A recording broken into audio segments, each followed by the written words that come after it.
Hello, hello. Oh my gosh. How are you guys? How are you guys? Oh my gosh, that is great.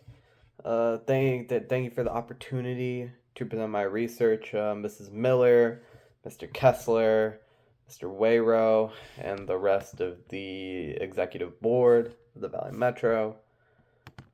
Thank you guys so much.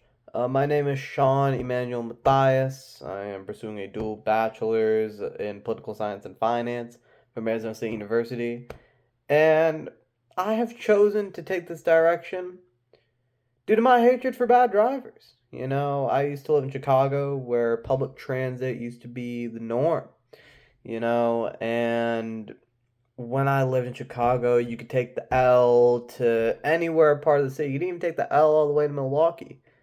And here, there's no train to Tucson.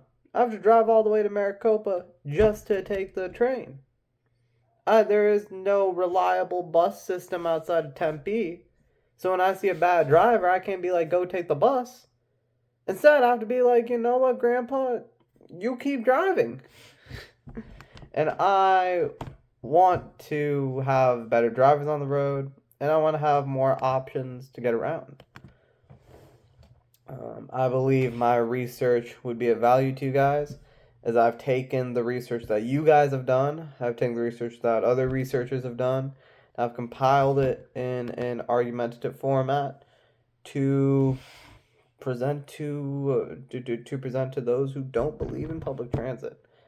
I want to show people who don't like public transit why supporting public transit will benefit even them. You know, Elvis Presley. His manager sold "I Hate Elvis" pins. If his manager can find a way to profit off of hate, I think we can find a way to make change off hate. So, I believe I sent you guys the graphics. Do you guys have figure one, figure two, figure three? Okay, that is delightful. That's delightful. I'm going to break down my argument to my claims. My first claim: public transit does not harm business. And according to Atkinson Palumbo, advanced transit orientated development coincided strongly with overlay zoning in areas of urban poverty and least in employment and amnesty centers. While yes, the light rail does overlay in high areas of poverty and unemployment, if you want to get people circulating, you need to put them in areas where it is most needed. So while it does coincide with areas of poverty, it has not been found to be the cause of poverty, or at least a cause. Second point, public transit increases traffic to businesses near light rail centers, light rail stations, reducing car usage. According to Credit, findings show that transit adjacency is worth an 88% increase in knowledge sector new starts, a 40% increase in service sector new starts, and 28% increase in retail new starts at the time the system opened when compared to automobile accessible control areas. If people want to go somewhere, now they have another option besides driving. People will now go there because there is another option. An increase in public transit use will be a decrease in car use, assuming the population doesn't change variably. My third point: the organization running the public transit, you guys, is well managed.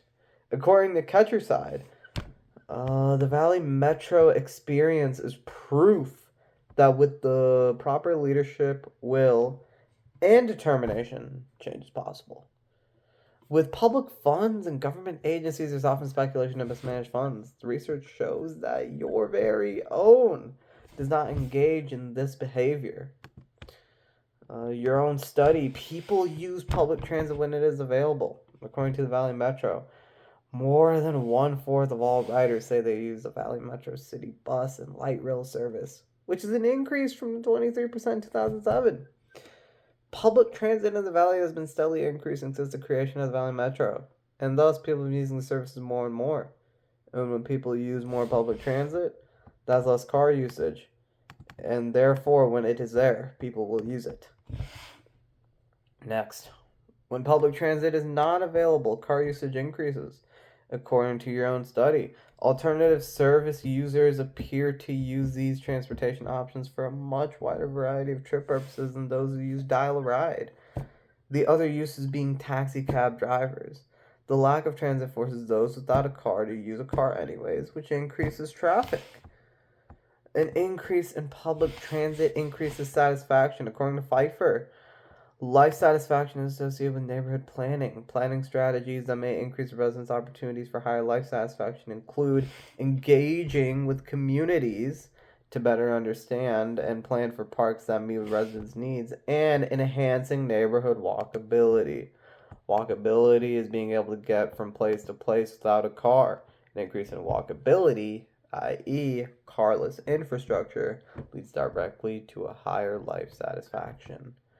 Next, there are the more opportunities there are to use public transit, the more benefit the transit system would be. According to Sayo, the total benefits do not peak at intermediate distances from exit and stations, but rather peak at exit and stations themselves. This makes sense, as the further you have to go to get somewhere, the less likely you are to go. Having more frequent and closer opportunities to use transit would create a strong system according to this logic. And light rail does not make areas unaffordable to live. According to DeMille, we do not find significant evidence that low-income individuals are more likely to move out of transit neighborhoods. This makes sense, as adding ways for people to get around while making areas more desirable does not increase the price, as the light rail increases value in all of its areas. If everyone is benefiting, then it wouldn't make sense to move, unless you're coming from an area from another side of the valley, in which case you already have a car. So this is a baseless claim.